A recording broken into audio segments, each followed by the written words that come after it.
Praise the lord, హల్లెలూయా. తిరిగి మరొకసారి దేవుడు మీ ముందు నన్ను ఉంచాడు. ఇంత మంచి ఆధిక్యత ఇచ్చినందుకు దేవునికి వేలాది స్తోత్రములు. మరి మీరంతా బాగున్నారని నేను తలంచుతున్నాను. మరి ముఖ్యంగా ఈ కరోనా టైంలో అంతా బాగుండాలి. ప్రతి విషయంలో మనము అన్ని జాగ్రత్తలు తీసుకుంటూ మనము దేవుని సన్నిధిలో జీవిస్తూ ఉండాలి. అన్నిటికంటే ముఖ్యము మన జాగ్రత్తలు అవి చాలా అవసరము. కానీ ముఖ్యమైన జాగ్రత్త దేవుని సన్నిధిలో ఉండడము, దేవుణ్ణి కొనియాడడం. మానవుడు సిక్ అవుట చాలా మట్టుకు అది సహజం. One has to get sick and get cured also at the same time. అది తిరిగి మళ్ళా కోలుకోవడం అనేది జరుగుతుంది. కాబట్టి మరి మనము కరోనా విషయం భయపడడం కంటే మన యొక్క జీవితం విషయము భయపడుట ఎంతో ముఖ్యం. ఎందుకంటే ఏదో ఒక రోజు we need to leave this world. ఈ యొక్క లోకాన్ని విడిచి మనము వెళ్ళనై ఉన్నాము. కాబట్టి మన శాశ్వత లోకమునకు వెళ్ళాలి. దాని విషయమే మనం మాట్లాడుతూ ఉన్నాము. అందు నిమిత్తమై కొత్త జీవితము మనం పొందుకోవాలని, నూతన జీవితం పొందుకుంటూ దేవుని సన్నిధిలో నిత్యరాజ్యములో నిత్యత్వములో నివసించాలని. మరి అన్ని విధాలా మనము ప్రతి విషయము మనం చర్చించాము.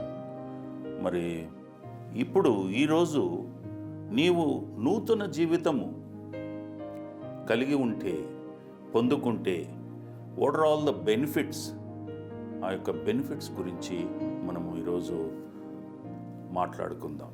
బెనిఫిట్స్ చాలా ఉన్నాయి.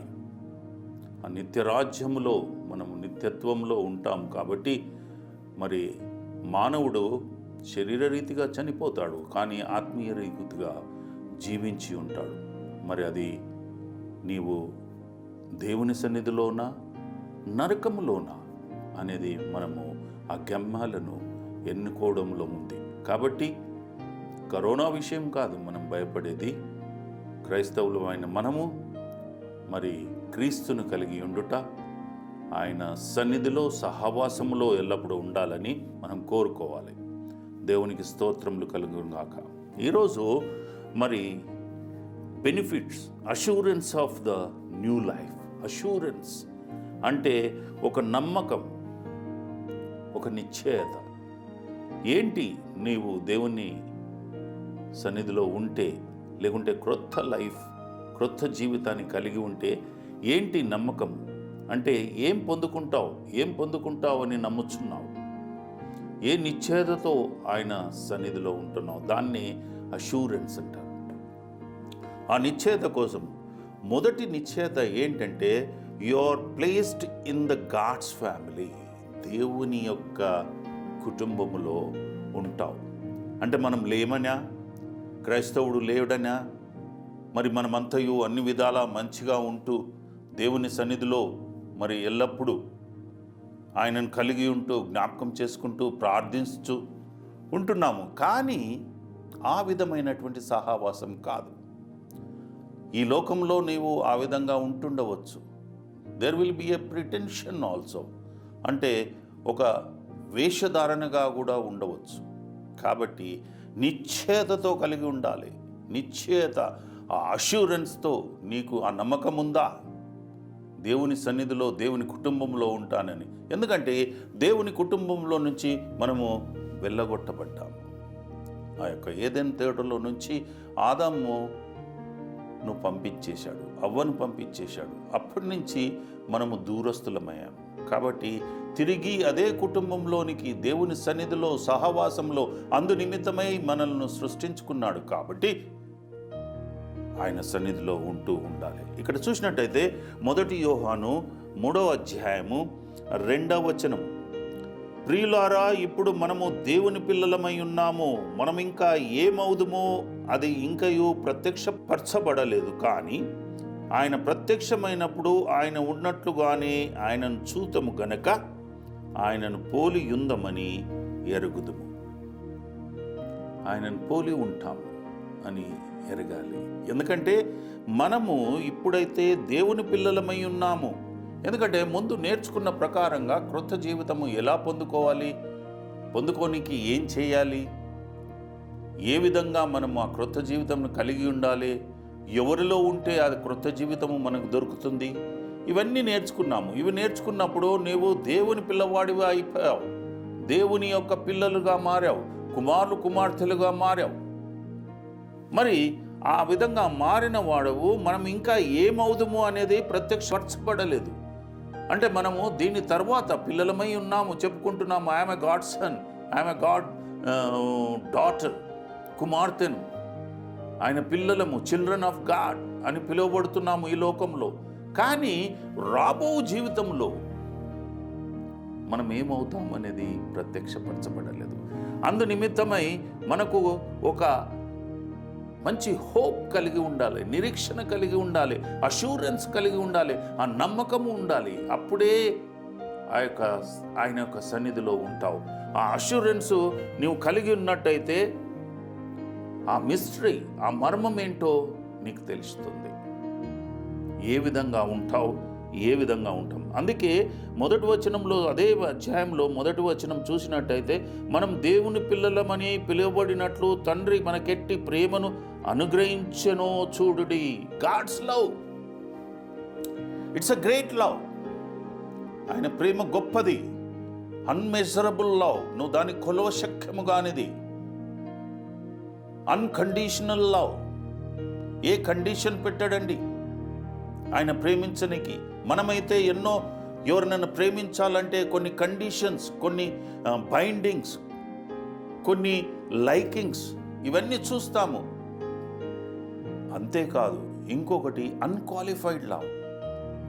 ఏ క్వాలిఫికేషన్ చూడడు. నీకు ఈ అర్హత ఉందా, నీకు ఈ డిగ్రీ ఉందా, నీకు పరిశుద్ధత ఉందా, నీవు మంచివాడవా, నువ్వు ఎలాంటి వాడవు, దుర్మార్గుడివా, దుష్టుడివా, ఇవన్నీ కండిషన్స్ లేవండి.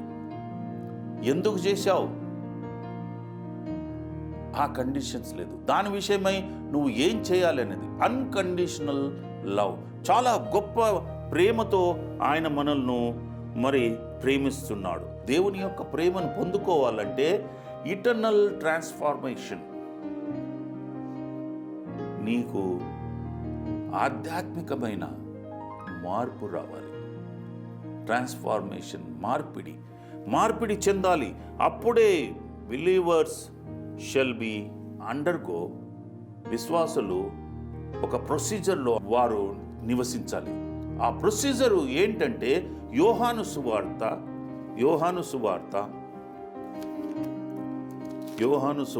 మొదటి అధ్యాయము 12వ వచనంలో చూసినట్టయితే, యోహాను సువార్త 1:12 వచనం, తన్ను ఎందరూ అంగీకరించిరో వారందరికీ, అనగా తన నామమందు విశ్వాసం ఉంచిన వారికి దేవుని పిల్లలగుటకు అధికారము అనుగ్రహించారు. దిస్ ఈస్ ద మిస్టరీ, ఇది మర్మము. తన్ను ఎందరు అంగీకరించిరో. Do you love God? He loves you.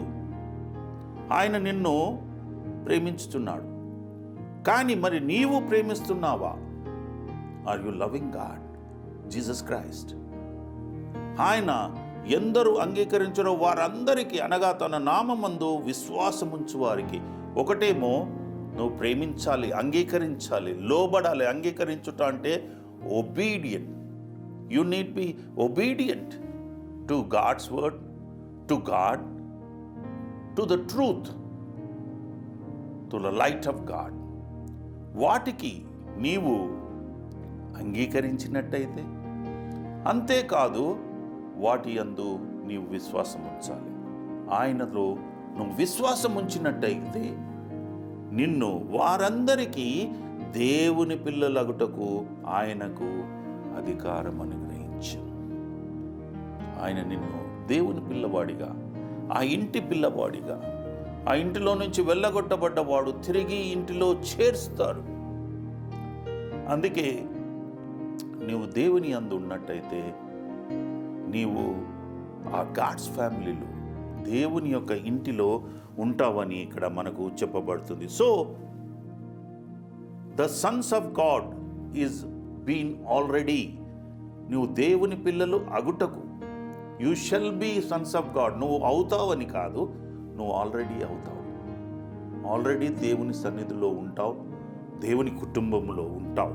కాబట్టి నీవు ఆ విధంగా ఆయనను అంగీకరించాలి, ఆయన యందు విశ్వాసం ఉంచాలని, ఆయన యందు నమ్మిక ఉంచాలని, ఆయన యొక్క వాక్యంలో ఆయన చెప్పిన రీతిగా ఆయన నమ్ముతూ వెంబడించాలని, జీవించాలని దేవుని వాక్యము మనకు క్లియర్గా చెప్తుందండి.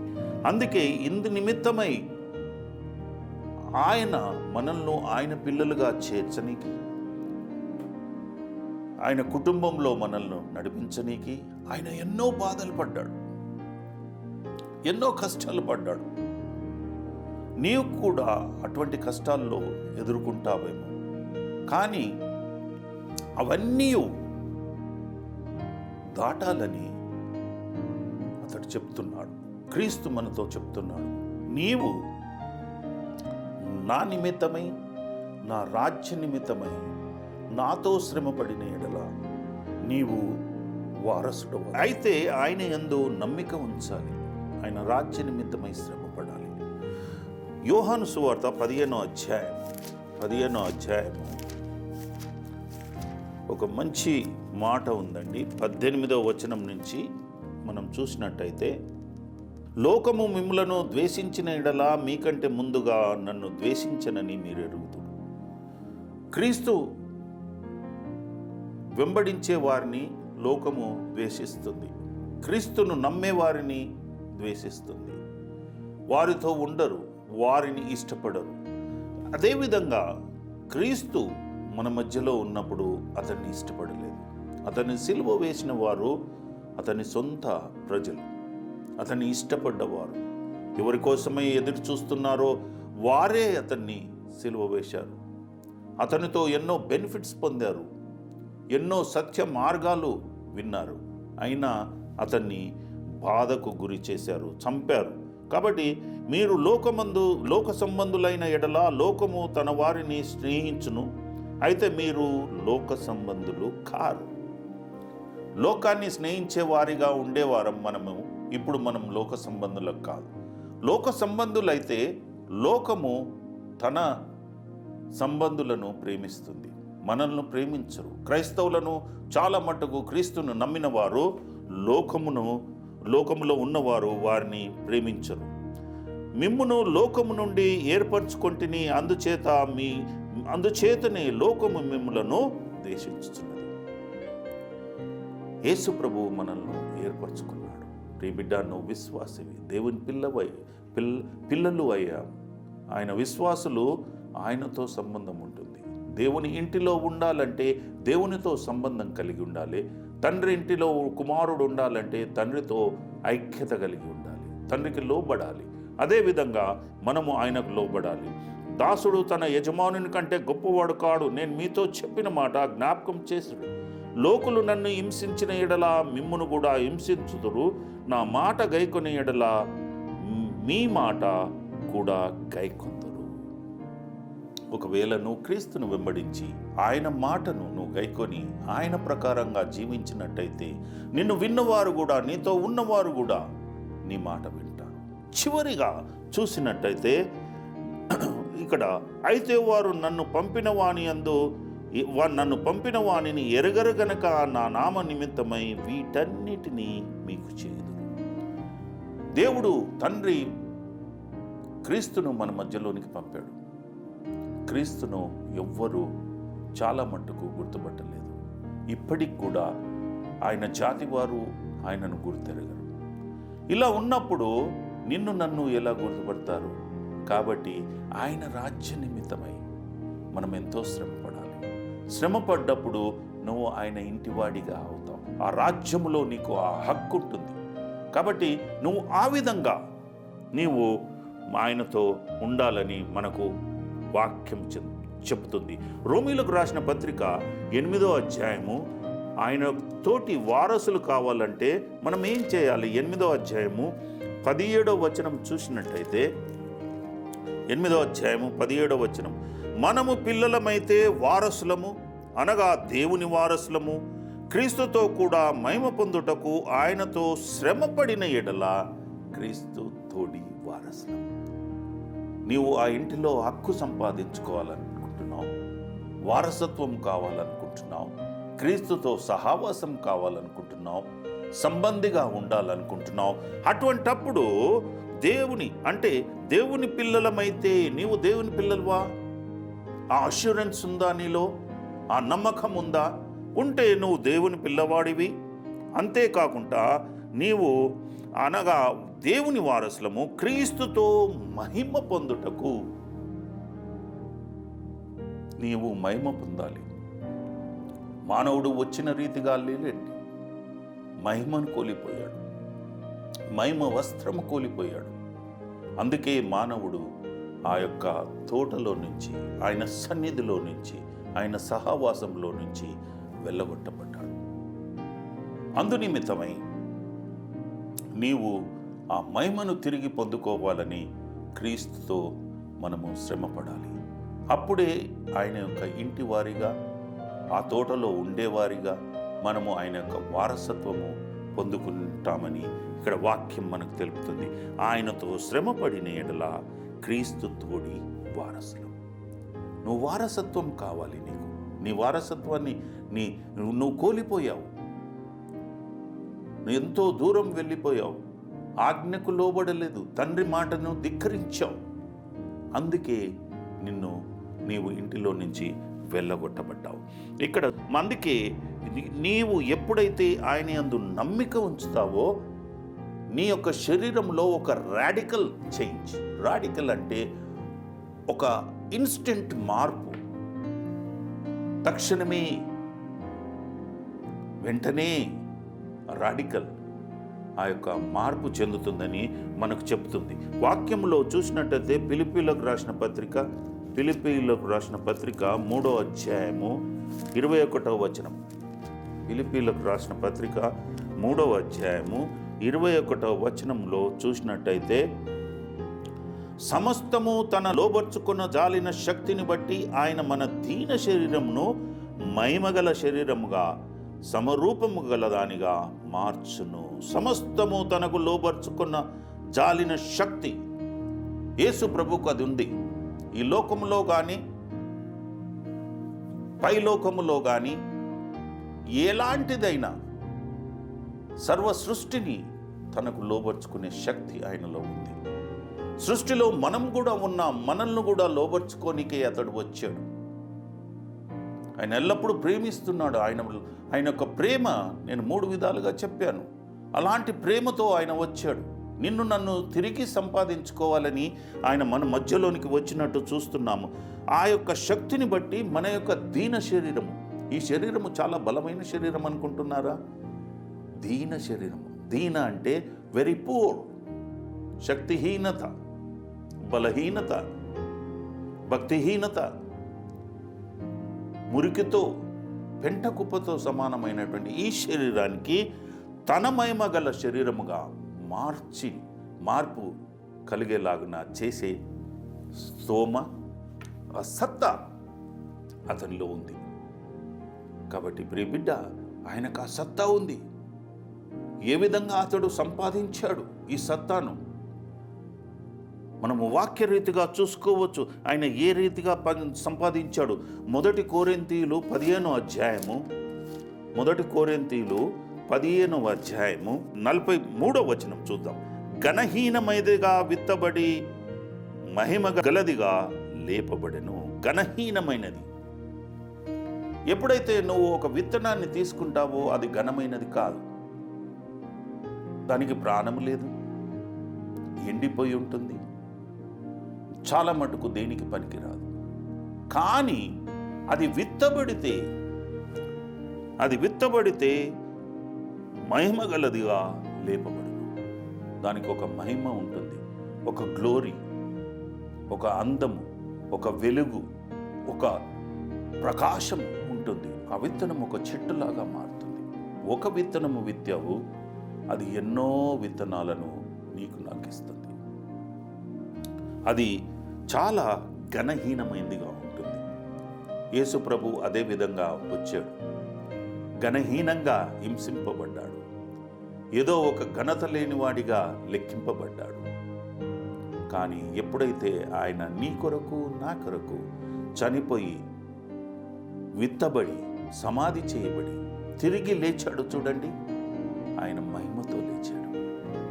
Same thing is preaching to you and same thing I'm preaching to you, speaking to you. ఈరోజు మీతో మాట్లాడుతున్నాను. నీ యొక్క శరీరము ఘనహీనమైనది.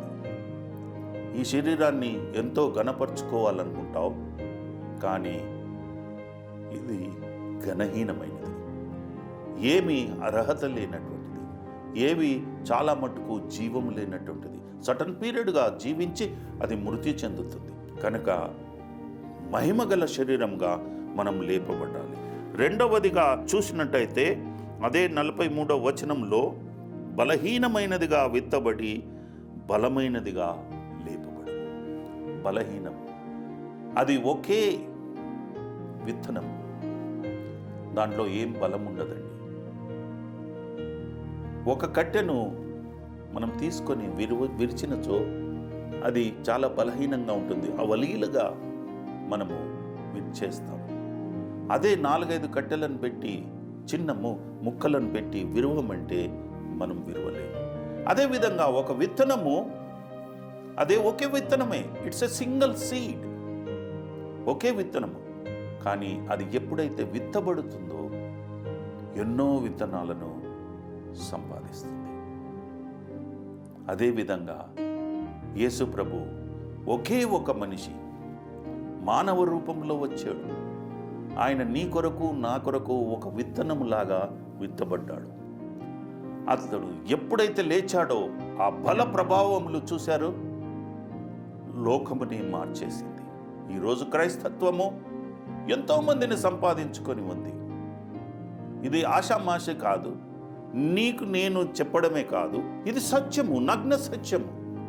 ఇది గ్రహించవలసిన సత్యము, నేర్చుకోవలసిన సత్యం, నీవు జీర్ణించుకోవలసిన సత్యం. అందుకే ఏమంటున్నాడంటే బలహీనమైనదిగా విత్తబడి బలమైనదిగా లేపబడి. He was single man who changed the world, universal. ప్రపంచాన్ని తిరగవేశాడు. ఇది మనం గ్రహించాలి. ప్రియ బిడ్డ, నువ్వు ఇది గ్రహించినచో నీవు చాలా మట్టుకు ఎంతో లాభములో ఉంటావు. అంటే ఇక్కడ చూసినట్టయితే విత్తనము ఎలాంటిదంటే అల్టిమేట్లీ తుదకు అది ఏం చేస్తుందంటే ఇట్ ఈజ్, నీవు ఘనహీనమైనదిగా ఉన్నావు విత్తబడ్డప్పుడు, మరి మహిమగల దానిగా లేపబడ్డావు. ఇక్కడ బలహీనమైనదిగా ఉన్నావు, నీవు ఎంతో బలమైనదిగా లేపబడ్డావు. అంటే నీవు ఆ రిజరెక్టెడ్ బాడీ ఏంటంటే ట్రాన్స్ఫార్మేషన్ ఇంటూ గ్లోరీ, మహిమలోనికి లేపబడుతుంది. ఆ మహిమతో నీకు ఎంతో బలం ఉంది. యేసు ప్రభు ఆ మహిమతో ఎంతో మందిని ఆకర్షించాడు. ఆయన మహిమ చాలా గొప్పది. అదే కాకుండా ఆయన ఆయన శక్తి గలవంతుడు. ప్రతిదాన్ని యూనివర్స్ని ఆయన తన శక్తితో ఆయన పొజెస్ చేసి మార్చాడు. కాబట్టి నువ్వు ఆ విధంగా ఉండాలి. అందుకే ఈ will give you a bright and brilliancy, అంటే గొప్ప వెలుగుతో, కాంతితో, బ్రైట్నెస్తో అండ్ లస్టర్ ఆయన నిన్ను ఆకర్షించాడు. ఆయనతో ఉన్నట్టయితే నీకు చాలా డిగ్నిటీ, మహిమతో, ఆయన ఎంతో డిగ్నిటీతో ఈ లోకంలో ఉండి ఈ లోకాన్ని మార్చి వెళ్ళిపోయాడు. ప్రియ బిడ్డ, నీవు ఈ లోకంలో నువ్వు గ్రహించవలసింది ఏంటంటే యేసు ప్రభువు బలహీనంగా సింగిల్ మ్యాన్గా ఈ లోకానికి వచ్చాడు. ఎవరు లేరు తన వెంట. అతడు బలహీనముగా విత్తబడి బలమైనదిగా మహిమగలదిగా లేపబడ్డాడు. మూడవదిగా ఇక్కడ చూసినట్టయితే ఆయన బలమైనదిగా లేపబడ్డాడు. విత్తబడి ఘనహీనంగా, ప్రకృతి సంబంధమైన శరీరముగా విత్తబడి ఆత్మ సంబంధమైన శరీరముగా లేపబడెను. This is the final conclusion. ఆయన ఇంటిలో ఉండాలంటే నువ్వు ఆత్మ కలిగి ఉండాలి. అందుకే you need a new life. ఒక క్రొత్త ఆత్మతో నువ్వు జన్మించాలి. ఆయన ఏమంటున్నాడంటే ప్రకృతి సంబంధమైన శరీరముగా విత్తబడి, ఈ ప్రకృతి సంబంధమైన శరీరము, రక్త మాంసాలతో ఉన్న శరీరము విత్తబడింది యేసు ప్రభుది. కానీ ఆత్మ సంబంధమైన శరీరంతో, మహిమగల శరీరముతో అతడు లేచాడు. అందుకే అతడు సమాధుల్లో లేచినప్పుడు తల్లి మరియ వచ్చి, అయ్యో నా కుమారుడా అని ఆయనను కౌగిలించుకొని పోయినప్పుడు అతడు, అమ్మా నువ్వు దూరంగా ఉండు, నన్ను ముట్టుకోకు, నేను ఇంకా నా తండ్రి ఇంటికి వెళ్ళలేదు. తండ్రి ఇంటిలో ఉండాలంటే ప్రియబిడ్డ, నీవు మహిమగల శరీరం కలిగి ఉండాలి. రక్త మాంసాలతో నీవు వెళ్ళలేవు. ఆ విధంగా ఆయన అందుకే అన్నాడు, నేను ఇంకా ఆ యొక్క పర్ఫెక్ట్ బాడీలో ఉన్నాను, నీవు కూడా ఆ పర్ఫెక్ట్ బాడీతో నీవు తండ్రి ఇంటిలో నాతో సహవాసం చేయాలి. అదే నిత్య రాజ్యములో, నిత్యత్వములో నీవు ఉండాలి. ఆ యొక్క ఈ పవర్లెస్ బాడీ, ఆ యొక్క powerless body to be instantly change అవ్వాలి మహిమగల శరీరముగా. అందుకే ప్రకృతి సంబంధమైన శరీరముగా విత్తబడి ఆత్మ సంబంధమైన శరీరంగా లేపబడ్డాడు. నీవు ఇప్పుడు ప్రకృతి సంబంధమైన శరీరంతో ఉండవచ్చు, కానీ క్రీస్తును కలిగి ఉన్నట్టయితే ఇలాంటి విషయాల్లో నీవు మార్పిడి చెంది దేవుని సన్నిధిలోనికి వెళ్ళనీకి నిన్ను తయారవుతావు. ప్రియబిడ్డ, యు షుడ్ గెట్ రెడీ. ఆ అష్యూరెన్స్ నీవు నేను కలిగి ఉండాలని ఇక్కడ దేవుడు మనతో ఆ న్యూ లైఫ్, న్యూ బాడీతో మనము దేవుని ఇంటిలో ప్రవేశించాలని యేసు ప్రభు కోరుకుంటున్నాడు. అది మొదటి బెనిఫిట్. ఆ అష్యూరెన్స్ ఆయన ఇస్తున్నాడు. తన శక్తితో మన దీన శరీరాన్ని మహిమగల శరీరముగా మార్చగలను అని అంటున్నాడు. ఎందుకంటే ఆయన ఆ అనుభవంలో ఉండి ఆ యొక్క మృత్యుంజయుడయ్యాడు.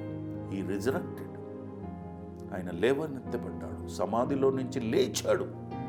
లేచి నీకు నాకు ఇలా మీరు కూడా నన్ను కలిగి ఉంటే, నాతో సహవాసం చేస్తే, నాతో జీవిస్తే, నాతో శ్రమ పడితే, రాజ్య నిమిత్తమై ప్రతి విషయము నేను ఏ విధంగా నా తండ్రి రాజ్యమును ప్రకటించానో ఆ విధంగా నీవు నేను ప్రకటించి దాని గురించి జీవించినట్లయితే మీరు కూడా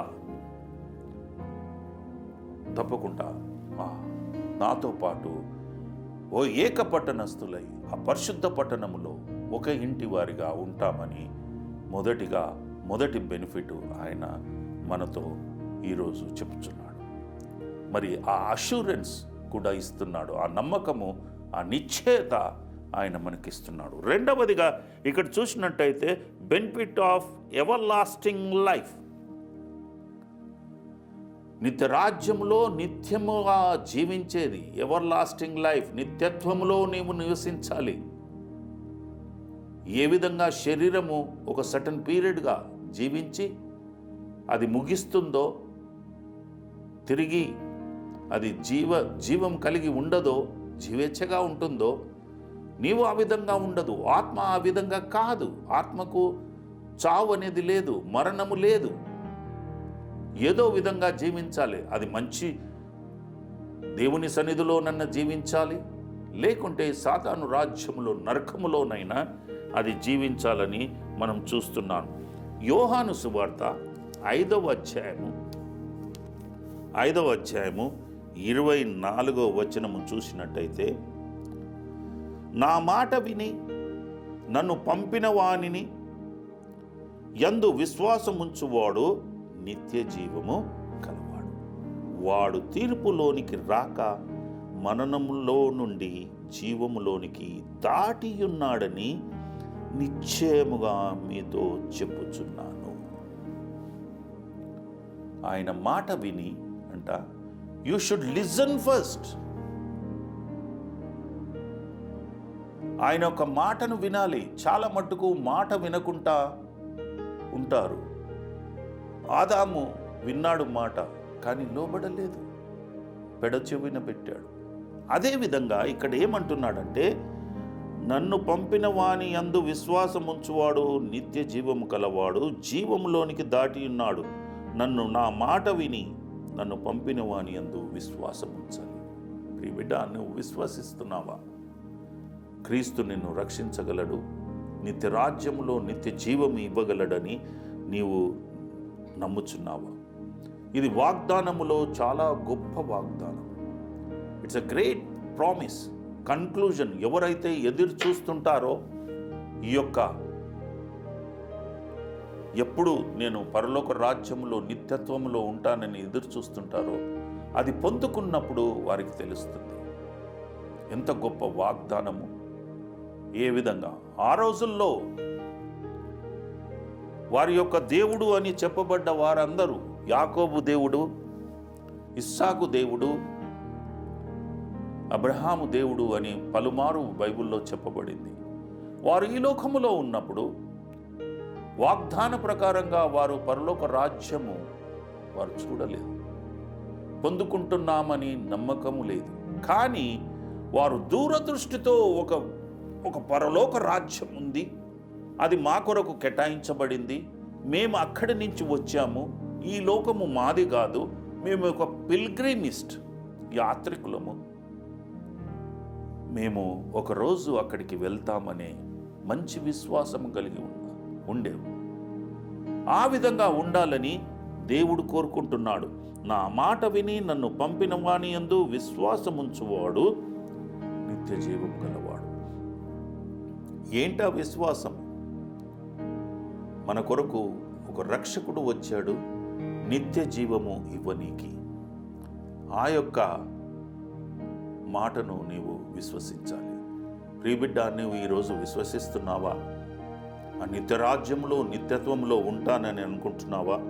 అందుకే అప్పుడే నీవు తీర్పులోనికి రాక, నీవు విశ్వసించినచో ఇమీడియట్గా నీవు తీర్పులోనికి రావు. There is no judgement.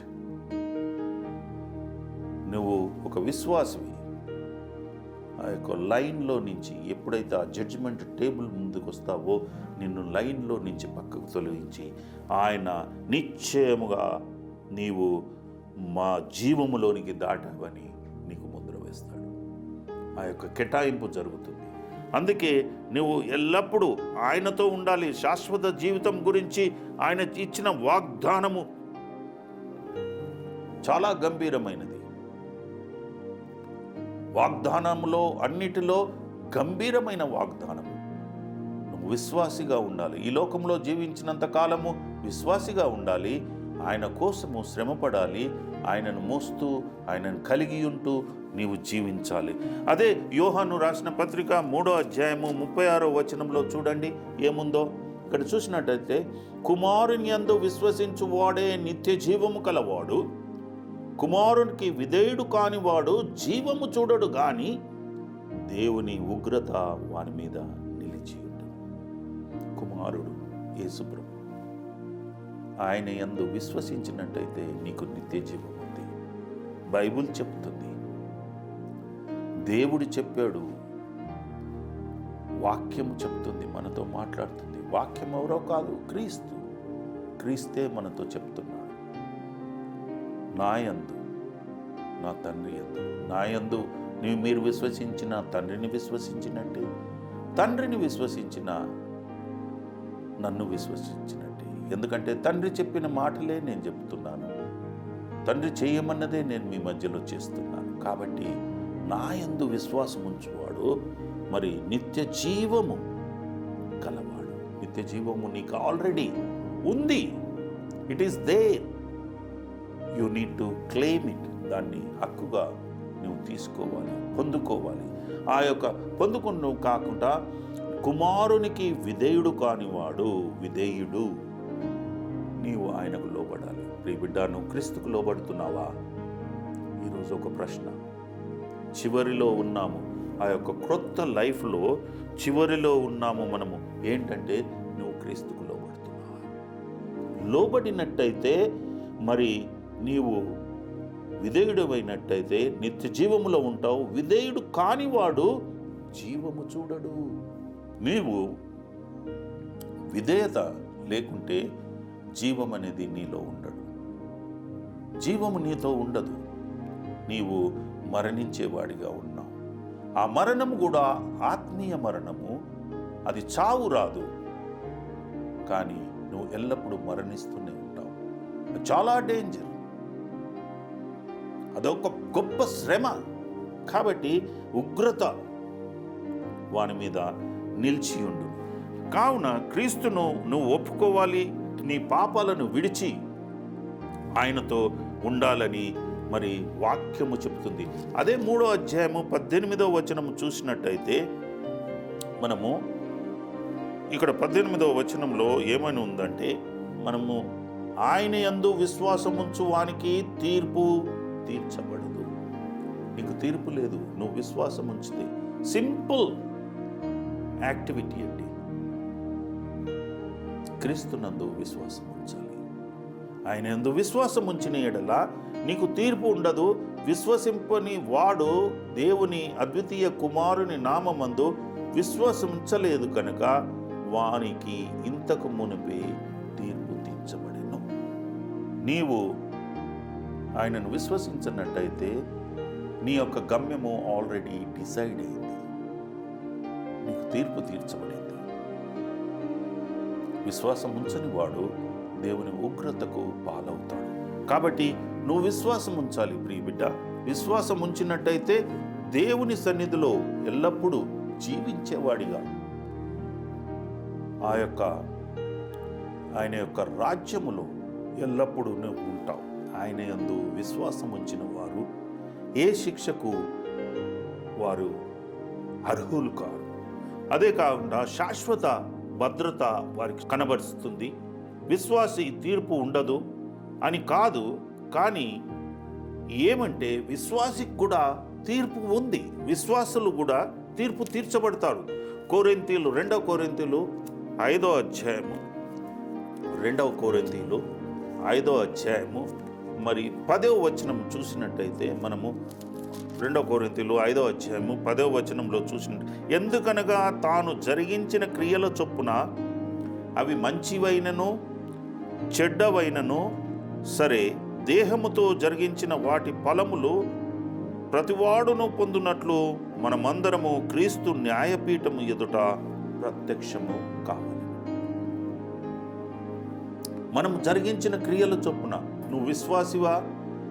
నువ్వు ఏ క్రియలతో జరిగిస్తున్నావు, జీవిస్తున్నావు? ఏ క్రియలతో నువ్వు జీవిస్తున్నావు?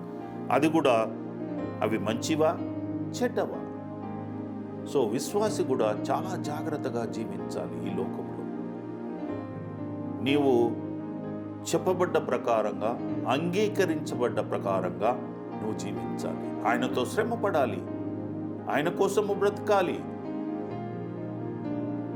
యేసు ప్రభు ఈ లోకంలో ఉన్నప్పుడు తన కోసము తాను బ్రతకలేదండి. ఆయన ఎందు నిమిత్తమై వచ్చాడో దాని మీద గురి పెట్టుకొని బ్రతికాడు. నీవు ఎందు నిమిత్తమై ఇక్కడ ఉన్నావో నువ్వు గ్రహించావా? క్రీస్తుతో సహవాసము కలిగి, క్రీస్తు సన్నిధిలో ఉంటూ, క్రీస్తును ప్రకటిస్తూ, ఆయనను పొగడుతూ, ఆయనను పూజిస్తూ నువ్వు ఎల్లప్పుడూ ఆయన మార్గంలో నడుస్తూ జీవించాలి. కనుక నీవు ఆ జరిగించిన సరి అయినను చెడ్డవైనను దేహముతో జరిగించిన వాటి ఫలములు ప్రతివాడు పొందునట్లు మనమందరము ఆయన యొక్క న్యాయపీఠము ముందట మనం ఉండాలి. విశ్వాసులు కూడా ఉంటారు, అవిశ్వాసులు కూడా ఉంటారు. విశ్వాసులు కూడా ఒకవేళ తప్పు చేస్తే వారికి దొరికే ఫలాలు చాలా మట్టుకు సరిగా ఉండవు, కట్ అయిపోతాయి. కాబట్టి ప్రతి ఒక్కరూ, విశ్వాసి కూడా చాలా మట్టుకు ఆ విధంగా ఉండాలి.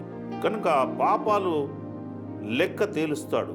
మట్టుకు మనం మనుషులమంతా ఆత్మ సంబంధమైన స్థితిలో ఉన్నాము కాబట్టి ఆత్మ సంబంధం శరీర సంబంధంగా ఉన్నా కానీ శరీరమును ఇక్కడ వదిలిపెడతాము. ఆత్మ సంబంధమైన శరీరంలో ఉన్నాము కాబట్టి మనము ఏ విధంగా బ్రతకాలంటే ఎఫెసీయులకు రాసిన పత్రిక ఎఫెసీలు 2వ అధ్యాయము 3వ వచనం చూసినట్టయితే ఇక్కడ చూసినాము, వారితో కలిసి మనమందరము శరీరము యొక్కయు మనసు యొక్కయు కోరికలు నెరవేర్చుకొనుచు మన శరీరాలను అనుసరించక మునుపు ప్రవర్తించుచు కడమడి వారి వలె స్వభావ సిద్ధంగా దేవుని ఉగ్రతకు పాత్రులమై ఉంటిమి. వారందరితో కలిసి నువ్వు విశ్వాసి కాకముందు మనమందరము శరీరం యొక్కయు మనసు యొక్కయు కోరికలను నెరవేర్చుకొనుచు జీవించాము. ఈరోజు నువ్వు శరీర సంబంధిగా ఉండకూడదు, మానవ ఇచ్ఛలతో ఉండకూడదు, మనసు యొక్క ఇచ్ఛలతో ఉండకూడదు. మన శరీరాలను అనుసరించక మునుపు ప్రవర్తించుచు కడమరి వారి వలె స్వభావ సిద్ధమైన దైవ ఉగ్రతకు పాత్రులమై ఉంటిమి. దేవ ఉగ్రతకు పాత్రులమై ఉంటాం. ప్రియబిడ్డ, నువ్వు శరీర కోరికను ఫలింప చేసుకోనికి నువ్వు ఇక్కడ లేవు. ఆత్మీయంగా జీవించాలి. దేవుని క్రీస్తు యొక్క ఆత్మను కలిగి ఉండాలి. అందు నిమిత్తమై నువ్వు ఇక్కడ ఉన్నావు. ఆయనపై నమ్మకం ఉంచినచో ఆయన ఏం ప్రామిస్ చేస్తున్నాడు? 5వ వచనంలో చూడండి, ఆయనను దేవుడు కరుణా సంపన్నుడై ఉండి మనము అపరాధముల చేత చచ్చిన వారమై ఉండినప్పుడు సైతము మన ఎడల చూపిన ఆ తన మహాప్రేమ చేత మనల్ని క్రీస్తుతో బ్రతికించెను. కృపచేతనే మీరు రక్షింపబడ్డారు. ఆయన మహాకృప, మహాప్రేమ, ప్రతిదీ ఆయనది చాలా గొప్పమైన మనస్సు, గొప్పమైన త్యాగము, గొప్పమైన ప్రేమ. ఆ కృప మనకు అనుగ్రహించి ఆయన క్రీస్తుతో మనల్ని బ్రతికించాడు. క్రీస్తు మనల్ని బ్రతికించాడు కాబట్టి ప్రియబిడ్డ, ఆయన యొక్క రుణము మనం పెట్టుకోలేము. ఆయన నిమిత్తమై మనం ఉన్నాము. మన నిమిత్తమై ఆయన వచ్చాడు. వాలంటీర్గా నీవు పిలవలేదు క్రీస్తును, అయ్యా క్రీస్తు పరలోకం నుండి రా, నన్ను రక్షించు అని ఏ మానవుడు కోరుకోలేదు. తనకు తాను ఆయన మన కోసము ఈ లోకానికి వచ్చాడు. మనకు మహాప్రేమ చేత మనల్ని రక్షించాడు. అదే ప్రేమను మనము దేవునికి ఇవ్వాలి. ఆయనను ప్రేమించాలని ఆయన మనల్ని ఇక్కడ పెట్టినట్టు మనం చూస్తున్నాం. ఇందు నిమిత్తమై క్రీస్తు మానవులకి ముక్తిదాత, ప్రాణదాత అని మనం గ్రహించాలి. ఆయన మన ప్రాణదాత. నిన్ను ఎవర్ లాస్టింగ్ లైఫ్లోనికి తీసుకుపోనికి వచ్చాడు. ఆయన నిత్యత్వములో ఆదియందు ఆయన ఉన్నాడు. మొదట ఆయన ఉన్నాడు. ఆయన నిమిత్తమై ఈ లోకము, సర్వలోకము సృష్టింపబడింది. నేను సృష్టింపబడింది కూడా ఆయన కోసమే. నీ కోసము నీవు జీవించనక్కర్లేదు, అది తప్పు. నీవు ఆయన కోసం, క్రీస్తు కోసం జీవించాలి. నీ భార్య బిడ్డల కోసము చాలామంది, నేను నా భార్య బిడ్డల కోసము, నా భార్య కోసము, నా పిల్లల కోసము, లేకుంటే నా కోసము నేను జీవిస్తున్నాను అని అనుకుంటారు. తప్పు అది. ఆయన కోసం మనల్ని సృష్టించుకున్నాడు. అందుకే ఆ ఇంటిలో నుంచి గెంటివేయబడ్డాం. ఆయనను ప్రేమించి తిరిగి ఆయన ఇంటిలోనికి తీసుకొని వెళ్ళాలని ఆయన మన మధ్యలోనికి వచ్చాడు. When you are spiritually dead you must hear the voice of son. ఆత్మీయంగా నువ్వు మరణిస్తున్నట్టయితే ఆ కుమారుని యొక్క మాట, స్వరము వినాలి. నా గొర్రెలు నా స్వరము విను. ఆయన గొర్రెలము. అందుకే when spiritually dead then who hears can live. His voice, ఆయన యొక్క వాక్యాన్ని, ఆయన యొక్క స్వరాన్ని నువ్వు విన్నట్టయితే నువ్వు స్పిరిచువల్లీ డెడ్ అన్నా కానీ నీవు జీవములోనికి వస్తావు. నా మాట విని నన్ను అంగీకరించి నన్ను విశ్వసించిన వారు మరణములో నుంచి జీవములోనికి దాటి ఉన్నారు. ప్రియ బిడ్డ, ఈరోజు నువ్వు ఎవరి మాట వింటున్నావు? ఈ లోక సంబంధమైన పరిపాలకుడి మాట వింటున్నావా? పరలోక సంబంధమైన నీ రక్షకుని మాట వింటున్నావా? నీవు ఈ లోక సంబంధివి కావు, పుట్టుకతో కావు. కానీ నువ్వు మధ్యలో నువ్వు ఎన్నుకున్నావు ఈ లోక సంబంధిగా ఉండాలని. లోకముతో స్నేహము, దేవునితో వైరం.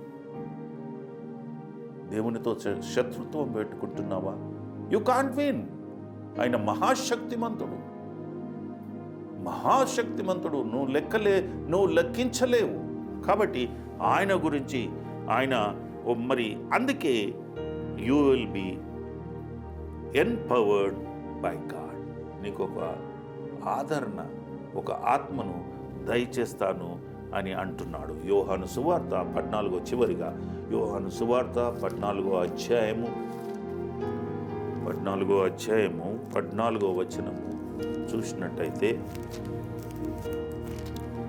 14 వచనము మనం చూసినట్టయితే ఇక్కడ ఏమంటున్నాడంటే 14 వచనంలో, నా నామము మీరు నేమడిగినను నేను చేతును, మీరు నన్ను ప్రేమించిన ఎడల నా ఆజ్ఞలను గైకొందురు. If you are loving God, మీరు నన్ను ప్రేమించిన ఎడల నా ఆజ్ఞలను గైకొందురు. నేను తండ్రిని వేడుకొందును, మీ యొద్ద ఎల్లప్పుడూ నుండుటకై వేరొక ఆదరణకర్తను, అనగా సత్యస్వరూపియగు ఆత్మను మీకు అనుగ్రహించును. నిన్ను నన్ను ప్రేమిస్తున్నాడు కాబట్టి నీవు నిజంగా అతన్ని ప్రేమించినట్టయితే నీకొక ఆదరణకర్త అనగానే ఏంటి? సహాయపడేటందుకు మన దగ్గరికి వచ్చే, మనతో ఉండువాడు ఆదరణకర్త.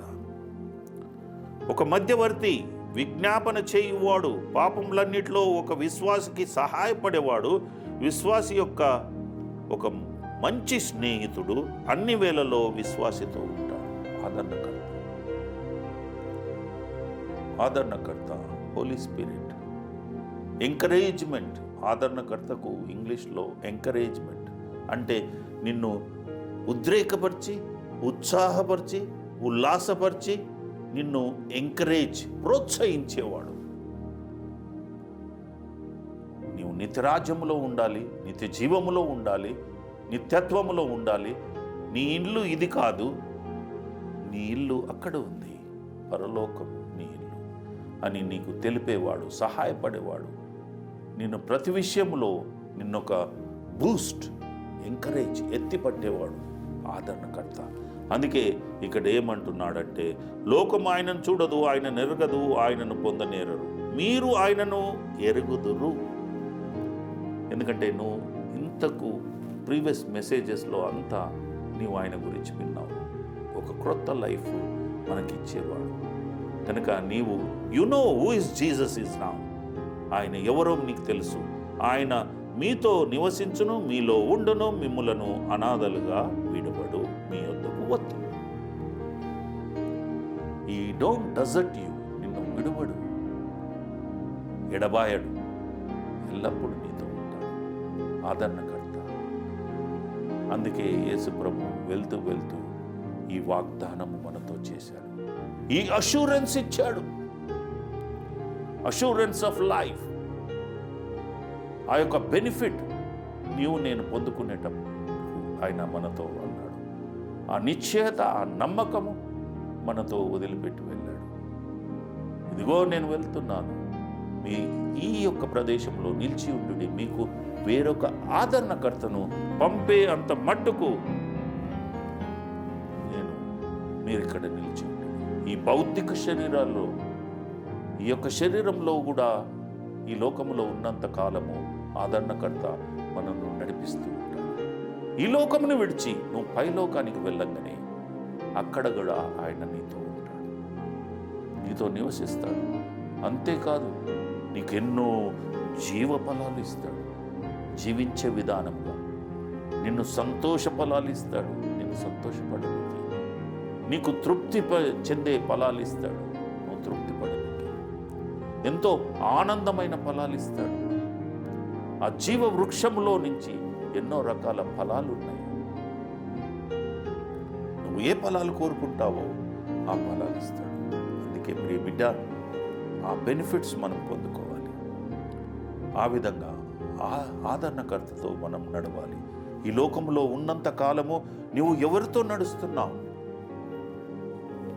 యేసు ప్రభుతోనా, లేకుంటే నీ ఇష్టానుసారంగా, నీ కోరికల ప్రకారంగా, నీ శరీరం కోరుకున్న ప్రకారంగా, నీ యొక్క మనసు ఏ విధంగా ఉంటే ఆ విధంగా కోరుకున్న ప్రకారమా? కాదు. ఆత్మీయంగా నడవాలి. 2 రకాలు. ఒకటేమో శరీర రీతిగా జీవించడము, ఒకటేమో ఆత్మీయ రీతిగా జీవించడం. శరీరానికి మరణం ఉంది. There is end for it.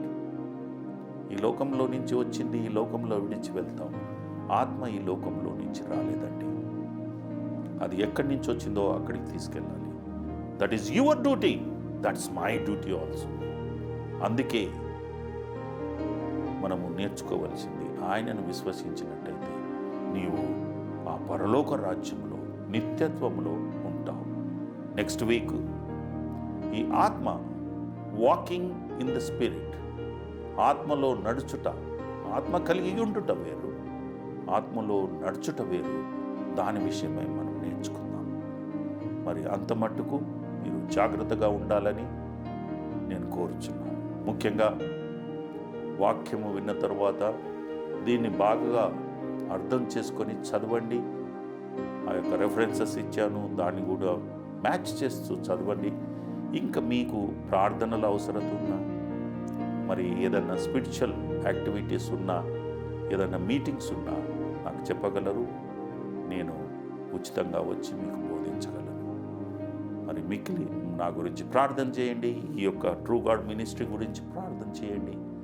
మరి దీన్ని లైక్ చేసి, షేర్ చేసి, సబ్స్క్రైబ్ చేసి బెల్ బటన్ ఒత్తండి. Praise the Lord. హల్లెలూయా. తండ్రి యొక్క ప్రేమయు, కుమారుని యొక్క కృపయు, పరిశుద్ధాత్మని యొక్క అన్యోన్య సహవాసము, శాంతి, సమాధానము, ఆయురారోగ్యాలు ఇప్పుడును ఎల్లప్పుడూ సదా మనకు తోడయుండి నడిపించును గాక. ఆమేన్.